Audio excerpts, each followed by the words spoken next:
আসসালামু আলাইকুম সবাইকে। আমি শখের গল্প থেকে সাদিয়া বলছি। আজকে আমি বানিয়ে নেব ভাত দিয়ে তুলতুলে নরম দুধের চিতই পিঠা। তো চিতই পিঠাটি বানানোর জন্য প্রথমে নিয়ে নিব ভাত। এখানে আপনারা চাইলে রান্না করা ভাতও নিতে পারেন বা আগের দিনের রাতের বাসি ভাতও নিতে পারেন। তো আমি এখন এটিকে ব্লেন্ডার করে নেব। ব্লেন্ডার করার জন্য একটি ব্লেন্ডারে আমরা প্রথমে ভাত দিয়ে দিলাম, তারপর অল্প পরিমাণের পানি দিয়ে এটিকে ভালো করে ব্লেন্ড করে নেব। আমাদের কিন্তু ভাতটাকে নিমিশ করে ব্লেন্ডার করে নিতে হবে। দেখতেই পাচ্ছেন আমার ভাতটা কতটা নিমিশ হয়েছে। তো ভাতটা ব্লেন্ডার করে নেওয়ার পর দিয়ে দিব 2 কাপ চাউলের গুঁড়া। এখানে আমি 1 কাপ ভাতের সাথে 2 কাপ চাউলের গুঁড়া ব্যবহার করেছি। তারপর দিয়ে দিব পরিমাণ মতো লবণ। তারপর আমরা অল্প অল্প পানি দিয়ে ব্যাটারটি ভালো করে বানিয়ে নিব।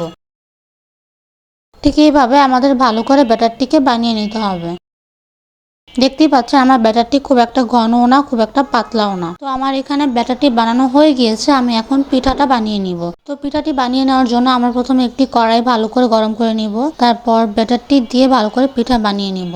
আমি কিন্তু এখানে ঢাকনাটি দিয়ে দেওয়ার পর অল্প পরিমাণের পানি উপর দিয়ে ছিটিয়ে দিয়েছিলাম, এতে করে পিঠাগুলো অনেক সুন্দর করে তৈরি হবে। তো এই তো দেখতে পাচ্ছেন আমার পিঠাগুলো তৈরি হয়ে গিয়েছে। এখন আমি শিরাটা জাল দিয়ে নেব। তো শিরাটি জাল দেওয়ার জন্য আমি এখানে প্রথমে খেজুরের গুড়, অল্প পরিমাণের পানি আর নারকেল দিয়ে ভালো করে জাল করে নিয়েছি। জাল করা হয়ে গেলে আমি এখন এটিকে দুধের মধ্যে দিয়ে দিব। আমি কিন্তু দুধটাকে এখানে আগেই ভালো করে জাল দিয়ে ঠান্ডা করে নিয়েছিলাম।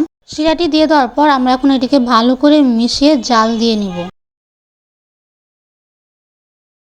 তো আমার এখানে ভালো করে জাল দেওয়া হয়ে গিয়েছে। এখন আমি দিয়ে দিব চিতই পিঠাগুলো। এই পিঠাটা কিন্তু রাতের বেলা বানিয়ে সারা রাত ভিজতে দিতে হয়, আর না হলে কিন্তু এটা নরম হয় না। কিন্তু আমি ভিডিওতে দেখানোর জন্য বেশিক্ষণ ভিজিয়ে রাখতে পারিনি, তো আমি 1 ঘন্টার জন্য ঢাকনা দিয়ে ঢেকে দিয়েছি। তো 1 ঘন্টা পর আমরা ঢাকনাটি উঠিয়ে এটিকে পরিবেশন করে নেব। তো দেখতেই পাচ্ছেন আমার পিঠাটি কতটা সুন্দর হয়েছে, খেতেও অসম্ভব মজার হয়েছিল। ছোট থেকে বড় সবাই এই পিঠাটি খেতে অনেকটাই পছন্দ করবে। তো আমার এখানে পরিবেশন করা হয়ে গিয়েছে। আমি এখানে গাজর দিয়ে সাজিয়ে নিচ্ছি, আপনারা চাইলে অন্য কিছু দিয়েও সাজিয়ে নিতে পারেন। তো এই তো তৈরি হয়ে গেল আমার ভাত দিয়ে দুধ চিতই পিঠা। আপনারা সবাই এটি ট্রাই করবেন, আশা করি আপনাদের এটি ভালো লাগবে। আর ভিডিওটি ভালো লাগলে লাইক, শেয়ার, সাবস্ক্রাইব করবেন আর আমাদের পাশে থাকবেন। আল্লাহ হাফেজ সবাইকে।